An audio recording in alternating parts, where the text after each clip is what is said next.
Chittagong medical কলেজের সাথে আমার একটু ব্যক্তিগত সম্পর্ক অনেক। আমার চট্টগ্রামের জন্য না, চট্টগ্রাম মেডিকেল কলেজের ছাত্র রাজনীতির সাথে আমার একটা সম্পৃক্ততা আছে। যখনই ছাত্রলীগের সাথে যত ঝামেলা হতো চট্টগ্রাম মেডিকেল কলেজে, ঘটনার পরবর্তী ঘটনা কিন্তু আমার বাড়িতে গিয়ে হতো। পরবর্তী যা ঘটতো সেটা আমার বাসায়, আমার মেদিবাগের বাসায় হয়তো সব সময়। তো বাকিটা আপনারা বুঝে নেন। এবং এই জন্য তাদেরকে সাথে নিয়ে আমি তখন বড় একটা ঘূর্ণিঝড় হয়েছিল চট্টগ্রামে।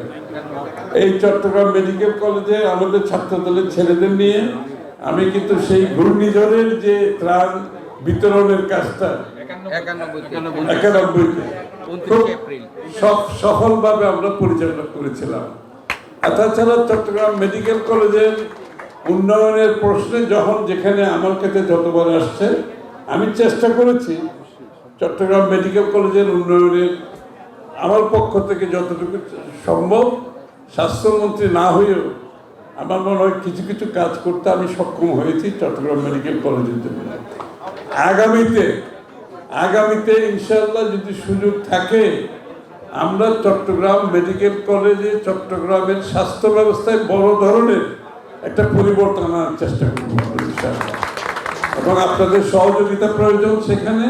ওই সাধক যেটা বলেছে যে জিডিপির 1-2% নিচে আমাদের বাজেটের মধ্যে এখন স্বাস্থ্য খাতে বিনিয়োগ করা হয়।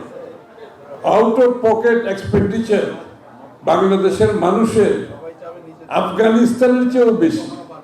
অর্থাৎ অবস্থা এত খারাপ, আফগানিস্তানের মানুষ নিজের স্বাস্থ্য সেবার জন্য যতটা খরচ করে নিজের পকেট থেকে, বাংলাদেশে তার থেকে বেশি করতে হবে।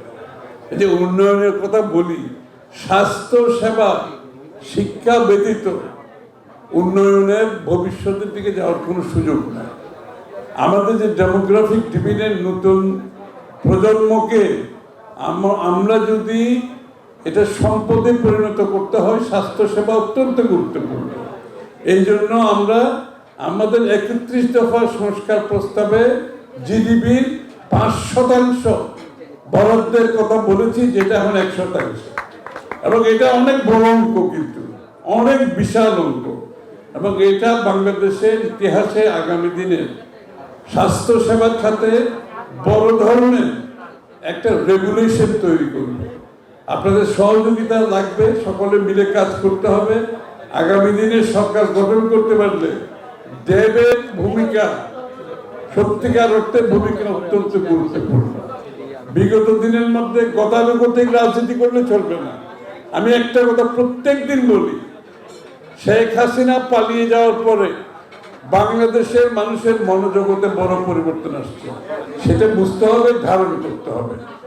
আর গণতন্ত্রের জন্য লড়াই করেছি, যেই গণতন্ত্রের জন্য লড়াই করেছি, বাংলাদেশের মানুষের মালিকানার জন্য লড়াই করেছি, যেটা সম্ভব একমাত্র গণতান্ত্রিকভাবে নির্বাচিত সরকারের মাধ্যমে, যার জন্য নির্বাচন অতি সত্বর প্রয়োজন।